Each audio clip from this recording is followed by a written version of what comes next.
एक जो तथाकथित ब्रिक्स नाम की जो ग्रुपिंग थी, उसको विश्व में और भारत में भी विशेष कोई गंभीरता से नहीं लेता था। और यहाँ तक कि ब्रिक्स की जो पिछली मीटिंग हुई थी, उसमें भारत ने ही ये कह दिया था कि साहब हम कोई डी-डॉलराइज़ेशन का समर्थन नहीं करते, ब्रिक्स करेंसी का समर्थन नहीं करते। लेकिन उसके बाद से जो घटनाक्रम इतनी तेज़ी से बदला है, मैं देख रहा हूँ कि अमेरिका में लोग ये अलार्म साउंड करने लगे हैं कि भाई इस तरह से आप करते रहे तो डॉलर जो है वो चला जाएगा और अपना रिज़र्व करेंसी स्टेटस लूज़ कर देगा। क्योंकि ट्रम्प बाबू कुछ भी कह देते हैं, वो कह देते हैं कि साहब उनके जो वो ट्रेज़री सेक्रेटरी हैं, उन्होंने तो यहाँ तक कह दिया कि आप लोगों की जो ये ट्रेज़री होल्डिंग्स हैं, जो आप ने डेट खरीदी हुई है, वो हमारी है और हम जैसे चाहेंगे उसका उपयोग करेंगे। ये स्टेटमेंट भी आ गया। आप देख रहे हैं कि लोग धीरे-धीरे, धीरे-धीरे अपने जो अमेरिकन ट्रेज़री बॉन्ड की होल्डिंग्स हैं, उसको डाइल्यूट कर रहे हैं। भारत ने वो एस्क्रो अकाउंट की सुविधा भी दे दी। रशिया ने कह दिया कि साहब कि हम 90% सेटलमेंट अपनी नेशनल करेंसीज़ में कर रहे हैं। यूपीआई चारों तरफ जा रहा है। अम, और ये भी अनाउंस कर दिया कि साहब की जो बॉर्डर ट्रेड होगी वो युआन रूपी में होगी चाइना से। क्या वाक़ई ये जो मृगमरीचिका थी डी-डॉलराइज़ेशन वाली, इसको ट्रम्प महोदय के कारण एक वास्तविक धरातल मिल सकता है? सर, ये बहुत इम्पोर्टेंट मुद्दा है और अगर हम देखें इस समय सबसे बड़ी जो परेशानी है ट्रम्प साहब की वो यही है। क्योंकि अभी तक अगर आप देखें तो दुनिया में सबसे बड़ा अमेरिका का जो दबदबा था वो क्या था?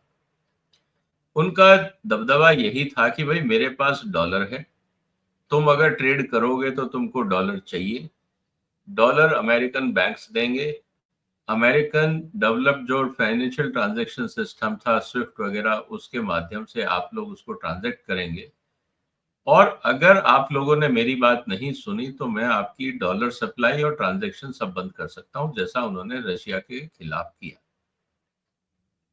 तो जब आपने डॉलर को वेपन की तरह इस्तेमाल करना शुरू किया तो दुनिया में जितनी भी इकोनॉमीज थी उनको ये लगा यार ये तो कभी भी प्रॉब्लम हो सकती है और लाइव एग्जांपल रशिया है।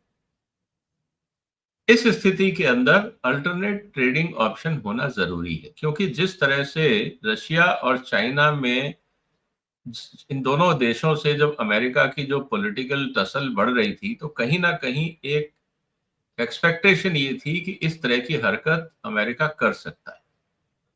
तो इस पे काफी समय से काम शुरू हो गया था और ये इन्होंने कई बार करके दिखाया। जैसे अगर आप देखें तो ईरान के ऊपर भी उन्होंने कहा कि आपको हम डॉलर ट्रांजैक्शंस नहीं करने देंगे, हम आपका ऑयल ट्रेड नहीं करने देंगे। अब ईरान इसलिए नहीं कर पा रहा दुनिया में ट्रेड क्योंकि डॉलर के बगैर ज्यादातर देश किस करेंसी में देंगे, ये एक बहुत बड़ा इशू बना। तो फिर उन्होंने ट्राई किया भाई चाइना के साथ तो चलो हम युआन में कर लेंगे कि हम एक्सपोर्ट करेंगे और बदले में उनसे गुड्स ले लेंगे, जो बार्टर होगा और थोड़ा बहुत जो गैप होगा उसको युआन में कर लेंगे। या बहुत सारी जगह पे लोगों ने क्रिप्टो करेंसी को यूज करना शुरू किया। रशिया के बाद तो मैसेज बहुत क्लियर था कि हमने आपके जो एसेट्स हैं दुनिया भर में उस पे उन्होंने सीज कर लिया, साथ ही स्विफ्ट से अलग कर दिया। बाकी जो दुनिया के देश थे, अगर आप देखें वेनेजुएला जैसा देश जो ऑयल एक्सपोर्ट करता था उसके ऊपर रिस्ट्रिक्शन कर दिया कि आप एक्सपोर्ट नहीं करेंगे क्योंकि जो भी आपसे डील करेगा वो डॉलर में करेगा, डॉलर हम देंगे नहीं।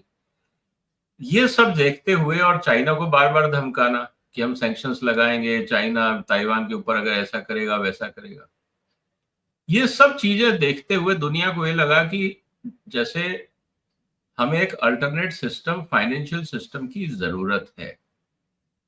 और करेगा कौन? G7 तो डॉलर के यूरो डील और डॉलर में समझौता है, वो तो G7 कंट्री उसी के हिसाब से चलेगा। G20 भी अगर हम देखें ज्यादातर डॉलर ओरिएंटेड कंट्री थे, लेकिन जब ब्रिक्स का मुद्दा आया, ब्रिक्स में हर देश को ये पता था कि डॉलर एक थ्रेट है, एक वेपन है। चाहे वो रशिया हो, चाइना हो, इंडिया हो, ब्राजील हो, ईरान हो, बाकी जितने देश जुड़ते जा रहे हैं ब्रिक्स में, उन सबको लगता है कि अमेरिका ने डॉलर को हथियार के रूप में इस्तेमाल करना शुरू किया। तो जब सबकी समस्याएं एक हैं, तो ऑब्वियसली समाधान निकालना आसान हो जाता है। और इसीलिए डी डॉलराइजेशन का जो मुद्दा है वो गरमाया और इस पे बहुत तेजी से काम हुआ। और रशिया ने जब इंडिया से ट्रेड शुरू किया और रुपी में किया, उससे अमेरिका को ये लगा कि यार ये तो बहुत गड़बड़ हो गई, हम तो अब कंट्रोल कर ही नहीं पा रहे। हम चाइना को कंट्रोल नहीं कर पा रहे, हम रशिया को कंट्रोल नहीं कर पाए, हम ईरान को कंट्रोल नहीं कर पाए, अब इंडिया भी हाथ से निकल गया, तो ये तो मुश्किल होगी। इसी के बाद उनको ये लगा कि अगर दुनिया की सारी ये बड़ी ताकतें एक साथ हो गई, तो हम तो यूरोप और अमेरिका मिलके तो पूरे एशियन इकोसिस्टम को तो हम एक्सप्लॉइट करना चाह रहे थे एज ए मार्केट। अब ये हमारी सुन नहीं रहे, ना पॉलिसी हमारे हिसाब से बन रही है, ना डॉलर हमारे हिसाब से चल पा रहा है, ना फाइनेंशियल सिस्टम हमारे हिसाब से चल पा रहा है। तब इनको लगा कि इस पे कार्रवाई करनी चाहिए और उसी का रिएक्शन है जो ये बेतहाशा, बिना लॉजिकल जो डिसीजन लिए जा रहे हैं खासकर इंडिया के खिलाफ। ये ट्रंप की वही फ्रस्ट्रेशन है जो हमें देखने को मिल रही है।